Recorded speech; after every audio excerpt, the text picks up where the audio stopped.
ओम शांति।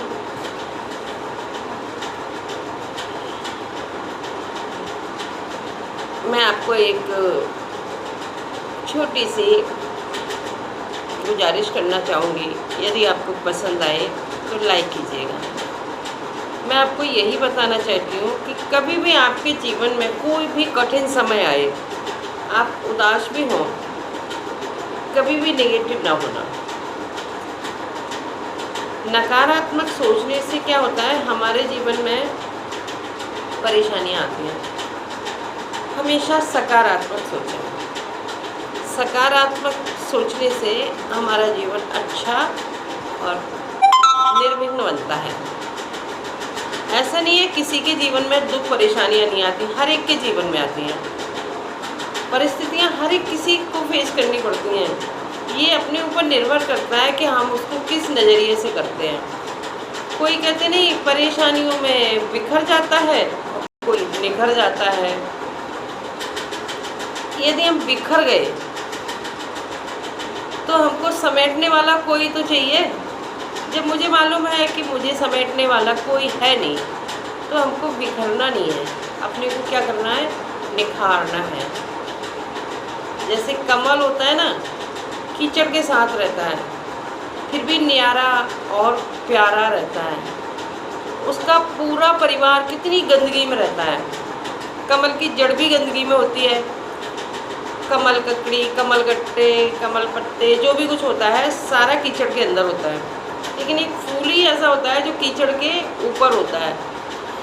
तो हमें भी अपने आप को कमल के फूल के समान जीवन बनाना है। अब दुख रूपी कीचड़, कीचड़ का मतलब ये नहीं कि वो गंदगी में रहते हैं, मतलब दुख रूपी कीचड़ में वो लिप्त हैं। लेकिन हमारे जीवन में दुख होते हुए भी हम उससे न्यारे और प्यारे, परमात्मा प्यारे हैं।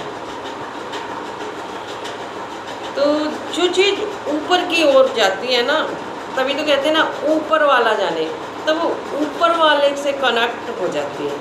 कमल का फूल भी ऊपर को जाता है ना, उसका सारा फैमिली नीचे होती है। उसी तरह से हमें भी अपने जीवन को उस परमात्मा से जोड़ना है, शुद्ध पवित्र और निर्मल बनाना है। जैसे कमल के फूल पे एक कीचड़ की छींट भी नहीं ठहरती है, तुरंत फिसल जाती है।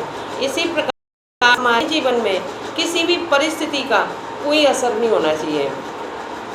परिस्थिति आई है तो जाएगी, जो भी चीज़ आती है वो जाती ज़रूर है, परमानेंटली कुछ भी नहीं है। यदि आज हमारे जीवन में दुख परेशानी आई है तो ये जाने के लिए आई है। आपके घर मेहमान आते हैं तो सदा तो नहीं ठहरते हैं, 4 दिन, 6 दिन, 8 दिन, 10 दिन, महीना भर, 2 महीने रहकर चले जाते हैं। इसी प्रकार से हमारे जीवन में जो दुख परेशानी आई है कुछ दिन बाद चली जाएगी। इसको नेगेटिव नहीं लेना है कि हम क्या करें, हम क्या करें। अरे कहते नहीं है कि बिना तपे कोई सोना कुंदन नहीं बनता, और दिए को भी रोशनी देने के लिए पहले खुद जलना पड़ता है। जब हम अपना जीवन तपाएंगे किस में, भगवान की याद में, तो मेरा जीवन भी कुंदन के समान, सोना गरम करते हैं ना, अलाय उसकी निकालते, मतलब उसका जो टाँका वाका कद्दा वद्दा होता है गरम करके तो निकाला जाता है। इसी प्रकार से परमात्मा हमें दुख की अग्नि में जला करके हमारी बुराइयों को निकालते हैं हमारे अंदर से। तो दुख में हमें विचलित नहीं होना है, सोचना है मेरी कमजोरी निकल रही है, मेरा पिता परमात्मा है ना, वो मुझे ठोक पीट के अच्छा बढ़िया बना रहा है। जैसे हम लोहे से भी कुछ औजार बनाते हैं या सोने से जेवर बनाते हैं, तो पहले उसको गर्म करना पड़ता है, फिर उसकी पिटाई भी करनी पड़ती है, दौड़े से कुटना पड़ता है, फिर सांचे में उसको सेप भी देना पड़ता है। बस इसी प्रकार से हमारे जीवन में जो परिस्थितियाँ आ रही हैं, वो मेरा परमात्मा पिता है ना, हमारा सुंदर जेवर बनाना चाहता है।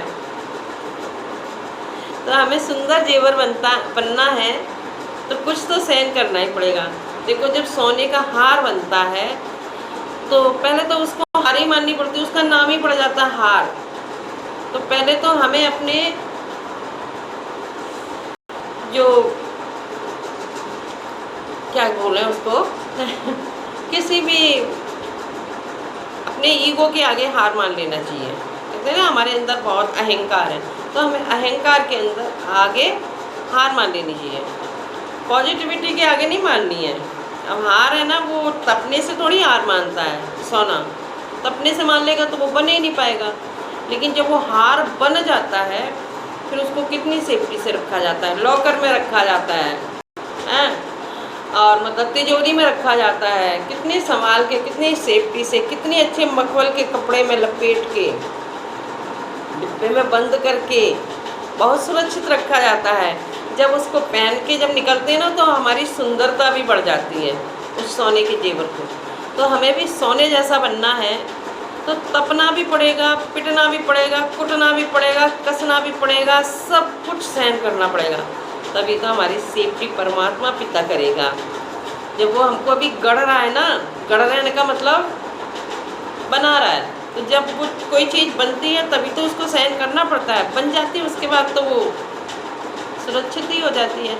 तो सोचो कि हमारे जीवन में जो भी परेशानियाँ आ रही हैं तो हमारे जीवन को अच्छा बनाने के लिए आ रही हैं, निखारने के लिए आ रही हैं, कभी भी हार नहीं माननी है। अच्छा, ओम शांति। अगर आपको मेरी बातें अच्छी लगती हों तो लाइक शेयर कमेंट ज़रूर कीजिएगा प्लीज़।